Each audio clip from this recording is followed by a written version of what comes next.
Unbelievable. P2B is a well-articulated man. Just see how he answered his supporters in a London restaurant. This is amazing. Yes, that will lead to dismantle structure of criminality.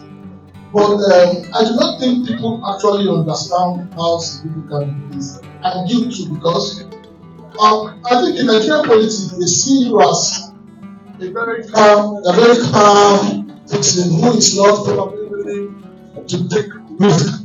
For example, in the 2023 election that just finished, there were a lot of things that happened in Rivers State where everybody knew you won. They knew they reduced your vote in Lagos and so many other parts of the world. But you came out and you were placating, like, let's do this, let's not do this. It was as if you were placating them. Because I think the kind of politics that is being played in Nigeria, you need to be actually firm, you need to be rugged, to be able to end the structure of criminality. But I don't think it was serious because we are. Thank you. Thank you very much. Thank you. Thank you. When I was coming back from Cambridge this morning, this is what me and Master Zoke was discussing. I tell him that, quite frankly, my brother, I've been in this business for a long time, longer than you. In our country, humility is seen as weakness.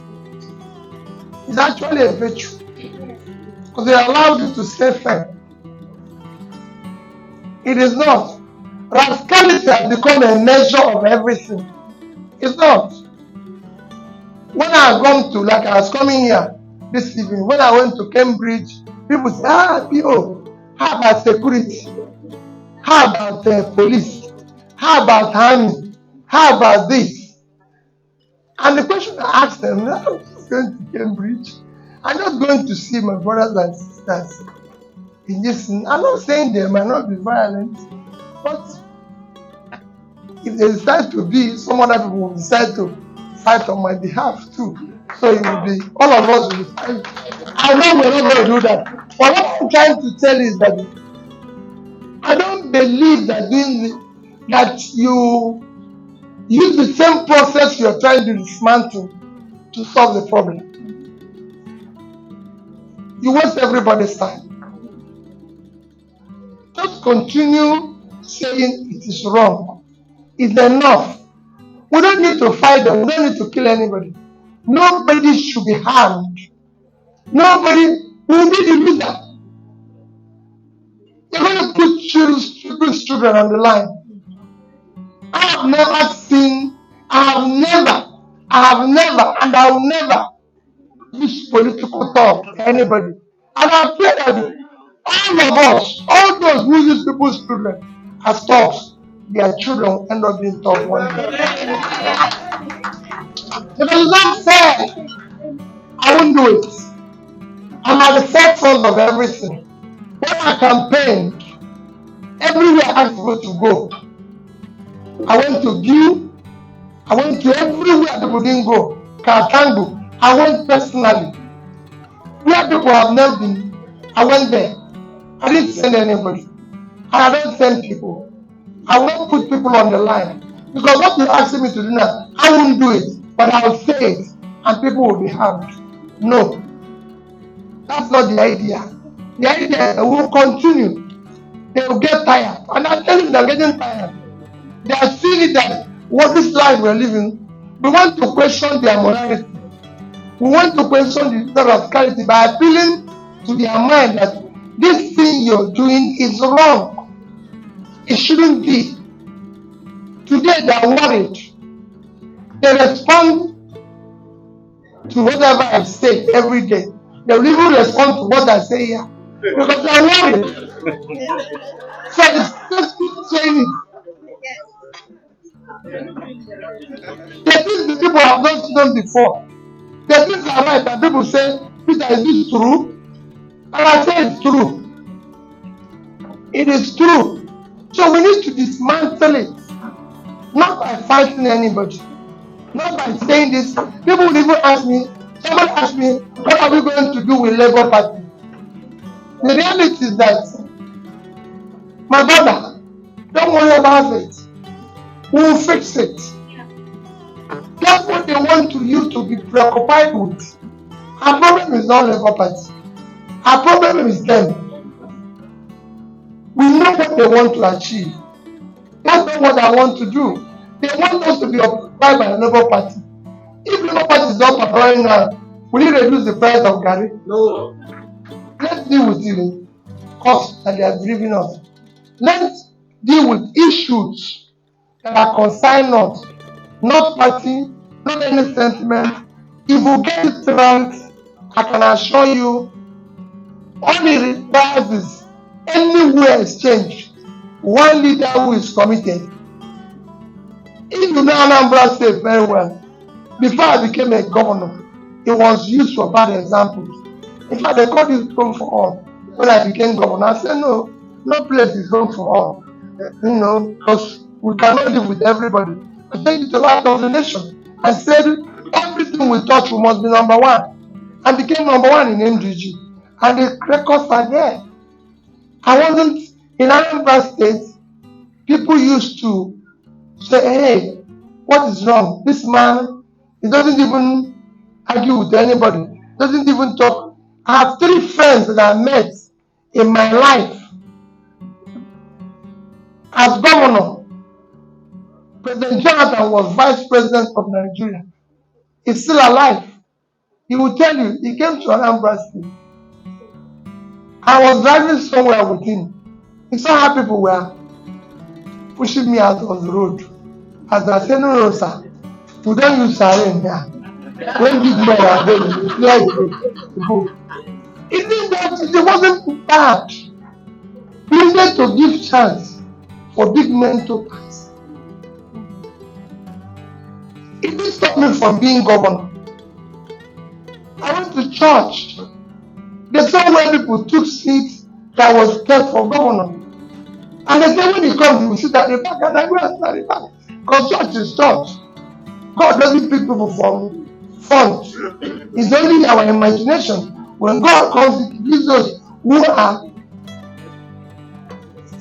clean. So there's no choice. Those ones are for us. People saw some things. So for me, we must also change. People were asking today, what do we do? I said, we have to look at our character. People who are competent, people who have this, to be able to change. Those of you who have lived here, have seen better life, better behavior, better everything, please come and impact it on us. Don't come and become the same thing, come from London and come and be saying, you want to be the chief, you want to be this. No. The change will come with you. It will come with me saying, this is not how people live. People don't live. You don't live by when you go to a village, everybody's poor, you're rich. But you're a threat. Become a threat to you. So we dismantle it. Not by fighting them, not by quarreling with them, but by asking them simple questions. There are things that I've asked in this year's budget. People are looking at wise. And I said to them, we don't have a national budget, for example, a national library. And our budget for national library is 980 something million. How come you will put a 15 billion for library for National Assembly? What about thing is this? So people, it just keep questioning. I asked the people in Cambridge, I said, when Boris Johnson had COVID, where did they take him? Huh? St. Thomas. If you're sick, would you go there? So, why are we going to have a national hospital when we budget? No. In a national hospital, it will shock you that the National Assembly hospital have more budget than University of Lagos. I want you to quote this. University of Lagos Teaching Hospital, University for Nsukka Teaching Hospital. No. Sorry, let me start again. University of Ibadan, UI is number 1. It has more than UI. Nsukka, University of Nigeria, Nsukka, Ahmadu Bello, Ilorin, Maiduguri, and Uniben put together. Wow. So, no, they're not, as I said, it's not 5. It's something you sit down and read. We have a national hospital, which the budget is not up to 10% of Asarok Hospital, where they kill 1 person. So, and the same people don't use it. So, it's violent. We are not going to fight them. We bring them. Bolale asked me one question. I said, Bolale, people don't know what I want. When you go back, I said, Peter, why are you going all over the place talking this type of thing you're talking? I said, it's on the budget now. I didn't say anything. I just say what is in the budget. And that is it. You can read it. It's open for everybody to see. No other person, no people reason like that.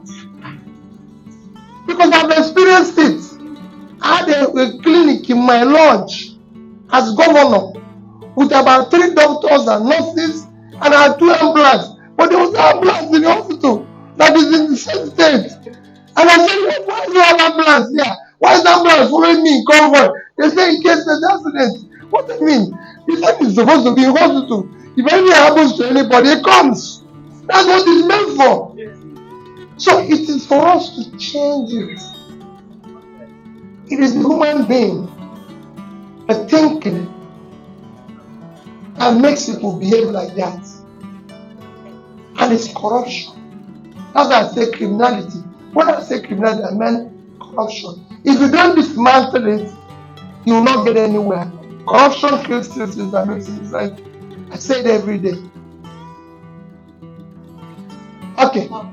Maybe 2 months out.